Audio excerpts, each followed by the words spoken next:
નમસ્કાર મિત્રો, જીતેન્દ્ર પટેલ. મિત્રો, અહીં તમે જો સ્ક્રીન ઉપર આપણે વોટ્સઅપની અંદર એક લિંક મૂકેલી છે. જેવી તમે આ લિંક ઉપર ક્લિક કરશો એટલે મિત્રો એક પેજ ખુલશે.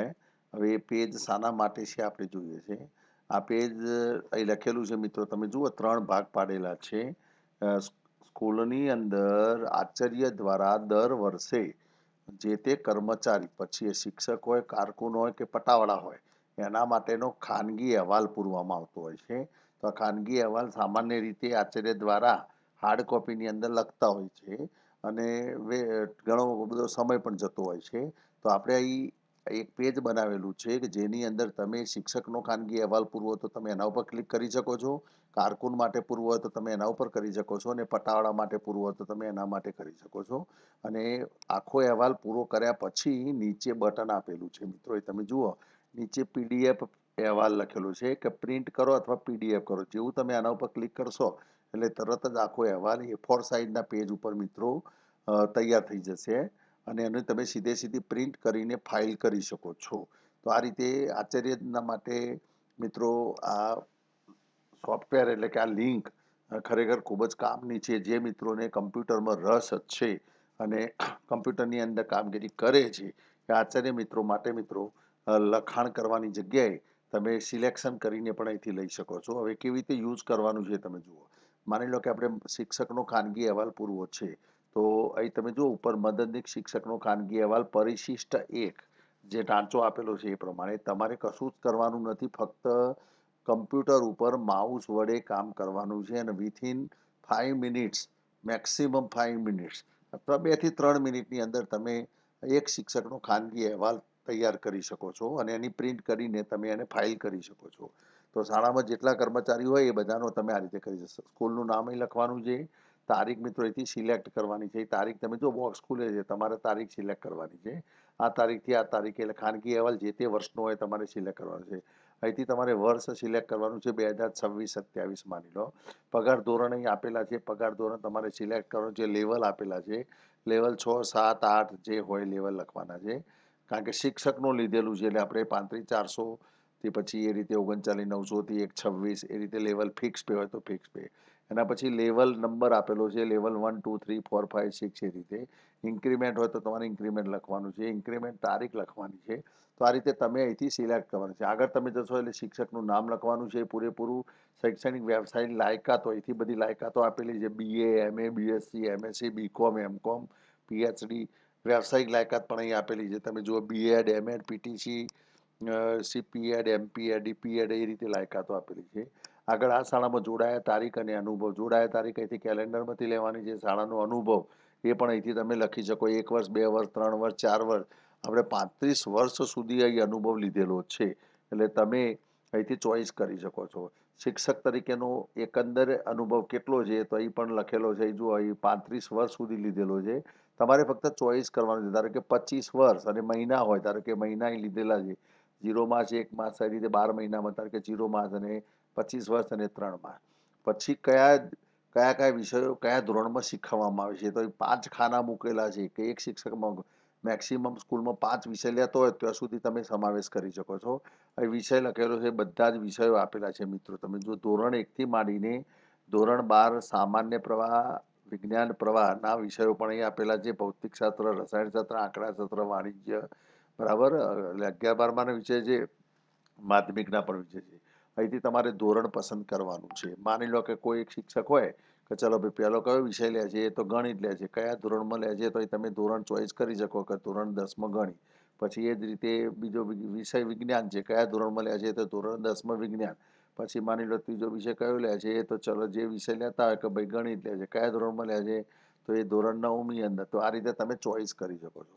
શીખવતા વિષયમાં શિક્ષકનું ઊંડાણ કેવું છે તો અહીં લખેલું છે, અત્યંત ઉત્કૃષ્ટ અને વિષય પર પૂર્ણ પ્રભુત્વ, ખૂબ જ ઊંડું, પરિપક્વ, ઉત્તમ, વિશેષ, ઘણું સારું, સારું અને જરૂરી, મધ્યમ કક્ષાનું, સાધારણ, નબળું અને ટૂંકમાં શિક્ષક માટે જે લખવાના છે એ મુદ્દા અહીંથી ફરજિયાત આચાર્યને ગમે તે મુદ્દો લાગુ પડશે પડશે અને પડશે.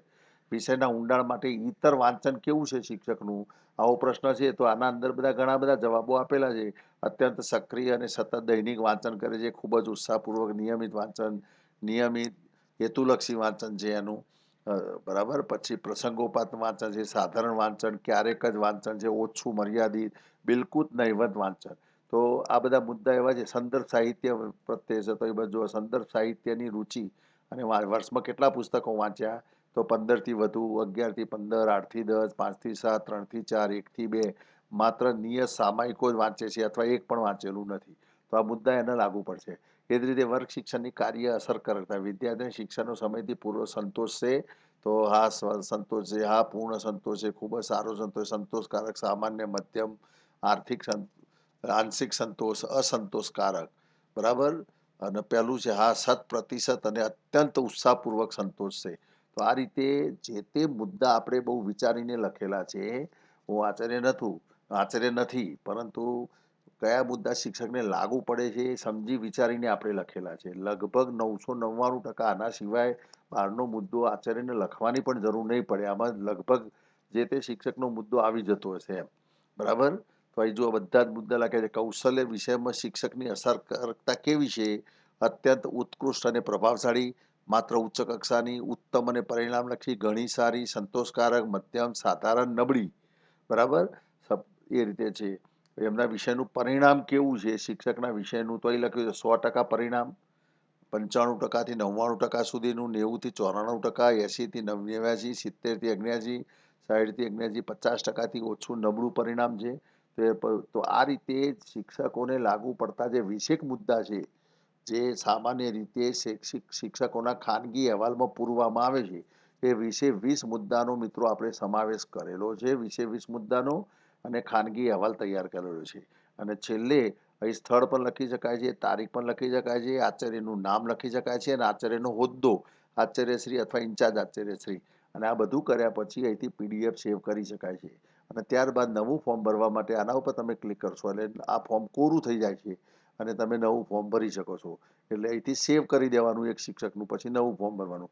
આ રીતે શિક્ષક માટે જે ખાનગી અહેવાલ છે એવો જ આપણે જો કારકુન માટે ખાનગી અહેવાલ છે, તો કારકુન માટે ખાનગી અહેવાલ એની અંદર 12 પ્રશ્નો હોય છે મિત્રો. સામાન્ય રીતે જે કારકુનને લગતા છે, અહીં તમે જુઓ કારકુનને લગતા સ્કૂલનું નામ ને એ બધી વિગતો કોમન છે, પછી નોકરીની મુદત એ કોમન છે, હિસાબી કામકાજ, કારણ કે કારકુનના લગતો અહીં પગાર ભથ્થાઓ, હિસાબી કામકાજ, સામાન્ય નિયમો, રજાના નિયમો, PF, ફરજિયાત વગેરે નિયમોની જાણકારી છે. તો એના વિશે બધા સંપૂર્ણ ચોક્કસ અદ્યતન જાણકારી, ઉત્તમ જાણકારી, બરાબર, સારો અનુભવ, સંતોષકારક જાણકારી, સામાન્ય જાણકારી, કામ ચલાવવું, ઓછી જાણકારી, નબળી જાણકારી. ઓકે. પછી રજિસ્ટરો, પત્રકો વગેરેની નિયમિત અને વ્યવસ્થિત જાળવણી અંગે જાણકારી છે, તો એ પણ લખેલી છે. પછી ઓડિટ અંગેની જાણકારી છે. ઓડિટ આક્ષેપ રહિત, સંપૂર્ણ અને ઉત્કૃષ્ટ જાણકારી છે. ઓડિટ કામગીરીમાં નિર્ભૂલ અને ઉત્તમ કામગીરી છે. સારી જાણકારી છે. સંતોષકારક ઓડિટ કામગીરી છે. માર્ગદર્શન હેઠળ ઓડિટ કરાવે છે. બરાબર. ઓછી જાણકારી છે. ઓડિટ અંગે ટોટલી બિનઅનુભવી છે એમ, તો એ પણ છે. કાર્યાલયની કામગીરી કેવી છે, તો એ લખ્યું છે કાર્યાલય ચીવર ઉપર ચોક્કસ અદ્યતન દફતરી જાળવણી છે, ખૂબ જ વ્યવસ્થિત ઉત્તમ કામગીરી.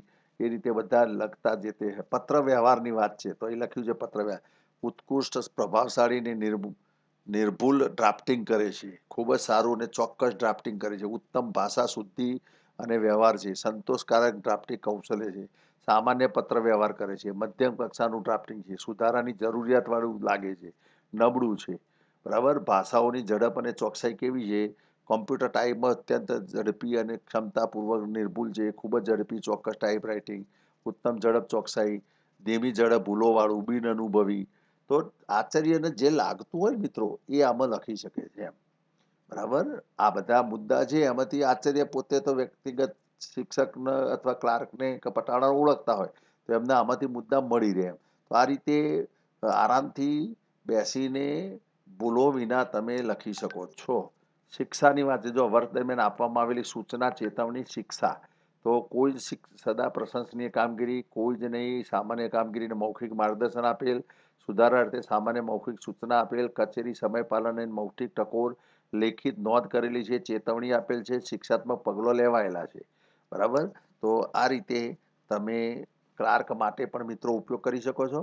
અને એ જ રીતે ખાનગી અહેવાલ પટાવાળા માટે વાપરવો હોય તો પણ પટાવાળા માટે ખાનગી અહેવાલ છે. તો એ પટાવાળાને લગતા જે 11-12 પ્રશ્નો છે, તો એ પણ લખેલું છે. પરીક્ષાને લગતું કામકાજ બરાબર કરે છે કે નહીં.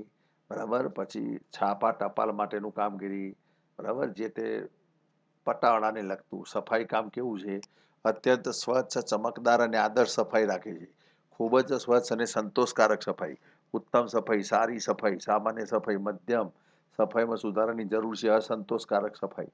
તો જે લાગુ પડતું હોય એ અહીંથી આચાર્ય મિત્ર જે તે કર્મચારીનો ખાનગી રિપોર્ટ ભરતી વખતે આનો ઉપયોગ કરી શકે છે.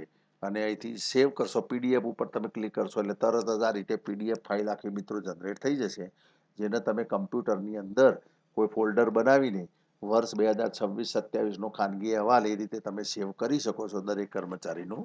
અને એ પીડીએફના આધારે જો એ આખી પીડીએફ પત્તા જે બધા વ્યવસ્થિત તમારે ખાનગી અહેવાલ મિત્રો આ રીતે પ્રિન્ટ થઈ જાય છે. ઓકે, તો આશા રાખું છું કે આ ખાનગી અહેવાલ પૂરવા માટેની આ જે લિંક છે એ અન્ય આચાર્ય મિત્રોને પણ જો કામમાં લાગશે તો ખૂબ જ આનંદ થશે. આપણું નામ છે જીતેન્દ્ર એ પટેલ, ગોઝારિયા હાઈસ્કૂલ, ગોઝારિયા, તાલુકો જિલ્લો મહેસાણા. હું ગણિત વિજ્ઞાનનો શિક્ષક છું. છેલ્લા 28-29 વર્ષથી શ્રીમતી એમ કે પટેલ હાઈસ્કૂલ ગોઝારિયાની અંદર ગણિત વિજ્ઞાનના શિક્ષક, સિનિયર શિક્ષક તરીકે મિત્રો કામગીરી કરું છું. અને મને એક શોખ છે કે અન્ય મિત્રો, પછી એ શિક્ષક મિત્ર હોય કે આચાર્ય મિત્ર હોય, એને મારા વતી મારાથી શક્ય એટલી મદદ મળી રહે. અને એનું કામ જો મારી કામગીરીથી થોડું પણ જો સરળ બનતું હોય તો આપણને એક આનંદ આવે છે. અને આપણી કોઈ પણ સર્વિસ મિત્રો ફ્રી ઓફ હોય છે. આપણે શોખથી કામ કરીએ છીએ, રસ છે, રુચિ છે કમ્પ્યુટરમાં. બાકી મારો વિષય ગણિત વિજ્ઞાન છે અને મને આનંદ છે કે અન્ય મિત્રોને પણ જો આ કામમાં લાગતું છે તો એક રાત્રે આત્માના ઓડકાર સાથે આનંદથી ઊંઘ આવે છે મિત્રો. આભાર. જય હિન્દ, જય ભારત. અને આ વિડીયોના ડિસ્ક્રિપ્શનમાં પણ મિત્રો આ લિંક મૂકેલી છે આપણે. એટલે આ વિડીયોનું જે ડિસ્ક્રિપ્શન હોય છે, નોંધ હોય છે નીચે, વિડીયોનું જે ટાઇટલ છે એની બાજુમાં મોર નામનું નાનું બટન દેખાતું હોય, ત્યાં તમે જઈને આની લિંક મેળવી શકો છો. ત્યાં ક્લિક કરીને પણ તમે આનો ઉપયોગ કરી શકો છો. આભાર. જય હિન્દ, જય ભારત.